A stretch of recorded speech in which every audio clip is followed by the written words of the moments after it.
সম্মানিত বিনিয়োগকারী ভাই বোনেরা, আসসালামু আলাইকুম। আশা করি আপনারা সবাই ভালো আছেন, শারীরিকভাবে সুস্থ আছেন।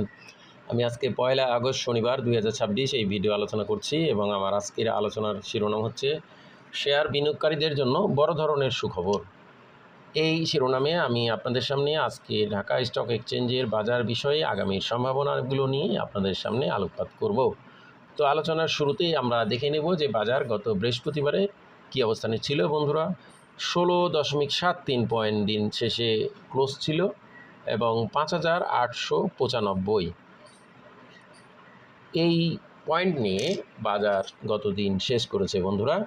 তো বন্ধুরা, লেনদেন দেখুন 1,043 কোটি টাকা, একটা খুব ভালো লেনদেন হয়েছে এবং সারাদিনের মধ্যে বাজার কিন্তু নেগেটিভই ছিল, কিন্তু শেষের দিকে বাজার ইউটার্ন, একটার পর থেকে বাজার ইউটার্ন শুরু করে এবং কমপ্লিটলি বাজার 1:28 পর থেকে ঊর্ধ্বমুখী চলে যায় এবং একটি সময় বাজার আমরা 5,905 ইন্ডেক্সে, দ্যাট মিন্স প্রায় 26-27 পয়েন্টে বাজার ক্লোজ চলছিল লেনদেন, কিন্তু দিন শেষে ক্লোজিং পয়েন্ট দেওয়া হয় 5,895। তো বন্ধুরা, বাজারের এই যে আমাদের আজকের শিরোনামে বিশাল বড় ধরনের বিনিয়োগকারীদের জন্য গুড নিউজ বা সুখবর, সেটা বলার জন্য আমি প্রথমে একটা যে বিষয় দেখাবো তার পূর্বে আপনাদেরকে বলে রাখি বন্ধুরা, বর্তমানে বাজারে আমরা গত দিন পর্যন্ত মান্থলি ক্লোজিং বা মান্থলি অ্যাডজাস্টমেন্টের ব্যাপার ছিল, সেটা ক্লিয়ার হয়ে গেছে এবং অনেকগুলো কোম্পানির যেগুলো ইপিএস দেওয়ার ডেট ছিল, তারা অনেকগুলো কোম্পানিরই ইপিএস মোটামুটি দিয়ে ফেলেছে। সুতরাং জুন ক্লোজিং শেয়ারগুলো তো ডিভিডেন্ড আসা শুরু হবে সেপ্টেম্বর অক্টোবর থেকে, কিন্তু যেগুলো কোয়ার্টারলি ঘোষণা হয় সেগুলো প্রায় শেষের পথে। সুতরাং একদিক দিয়ে এটা একটা ভালো সুখবর যে 2 তারিখ থেকে আমরা ফ্রেশ পাচ্ছি বাজার আগামীকাল থেকে, যেটা বিনিয়োগকারীদের জন্য একটা বড় ধরনের সুখবর এবং এইবার আমরা আশাই করতে পারি 5,895, 5,900 থেকে 6,200 প্লাস বাজার একটা অবস্থানে যাবে। তো বন্ধুরা, আমরা শেষ দিনে কিছুটা সিগন্যালও সেই রকমই দেখেছি, 180টি পজিটিভ এবং বাজারে ফান্ডামেন্টাল শেয়ারগুলো দ্বারা পজিটিভ হয়েছে, শুধু তা নয়, অন্যান্য শেয়ারগুলো দ্বারাও বাজার পজিটিভ কন্ট্রিবিউট করেছে। দেখুন, textile, pharmaceutical, insurance, engineering, bank এগুলো কিন্তু লিডিং পজিশনে ছিল লেনদেনের ভ্যালুর দিক দিয়ে।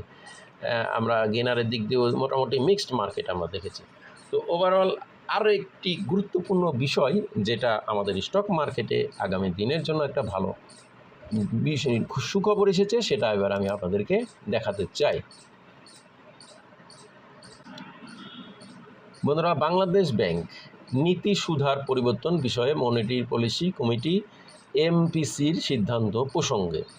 বন্ধুরা, এই যে নীতি সুধারের যে পরিবর্তন কমিয়ে দেওয়া, এটা স্টক মার্কেটের জন্য আপনারা দেখছেন এই বাংলাদেশ ব্যাংকের এটা একটা সার্কুলার, দেখুন প্রেস বিজ্ঞপ্তি, এবং এই প্রেস বিজ্ঞপ্তিতে আপনারা দেখছেন 10 থেকে 50 বেসিস পয়েন্ট হ্রাস করে 9.50%, যেটা বাজারের জন্য একটা ভালো বিষয় হচ্ছে এবং 11% থেকে 11.50 থেকে 50 বেসিস পয়েন্ট কমিয়ে 11% পুনর্নির্ধারণ করা হয়।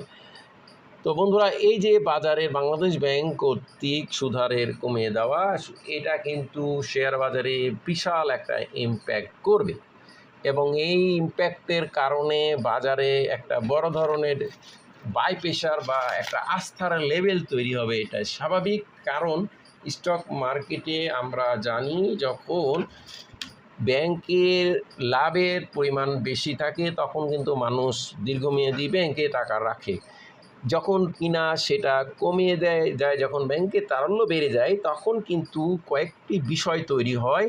সেটার মধ্যে একটি হলো, মানুষ ব্যাংকে যারা টাকা রাখে, যদি তাদের লোন ইন্টারেস্ট সুদের হার কমে দেওয়া হয়, তারা কিন্তু সেই টাকা শেয়ার বাজারে বা প্রায় বন্ডে ইনভেস্টে যায় বা সঞ্চয়পত্রে ইনভেস্টে যায়।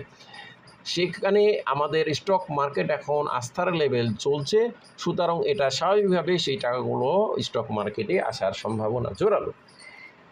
দ্বিতীয় যেই বিষয়টি আমি আপনাদেরকে বলতে চাই যে বর্তমানে বাজারের যেহেতু একটা ভালো ট্রেন্ড চলছে, সেহেতু আমরা মনে করি এই ট্রেন্ডকে ফলো করেই বাজারে এই সকল বিনিয়োগকারী বা যারা বড় ইনভেস্টর বা যারা টাকা নিয়ে বিনিয়োগ ব্যাংকে জমা রাখেন, তারা এখানে এই ভালো একটা ঊর্ধ্বমুখী স্টক মার্কেটে তারা ইনভেস্ট করা বিনিয়োগের জন্য উৎসাহিত হবেন বলে আমি মনে করি। এছাড়া সবচেয়ে আরও আরেকটি বড় বিষয় হলো, ব্যাংকগুলোর হাতে যখন উদ্বৃত্ত তারল্য থাকে, তখন কিন্তু তারা অন্য সাইডে বিনিয়োগের জন্য চিন্তা করতে, সেক্ষেত্রে তাদের প্রথম প্রায়োরিটি হয় স্টক মার্কেটে। তো ব্যাংকের উদ্বৃত্ত তারল্যর কারণেই কিন্তু এই যে অবস্থান তৈরি করা, এখন সার্কুলার করা হয়েছে এবং ব্যাংকের একটা বিনিয়োগের ক্ষেত্র সেটা আরও বেড়েছে, সেটা স্টক মার্কেটে ইনভেস্টের জন্য, যেহেতু তাদের তারল্য আছে, কী করবে সে টাকা দিয়ে, কোন দিকে যাবে।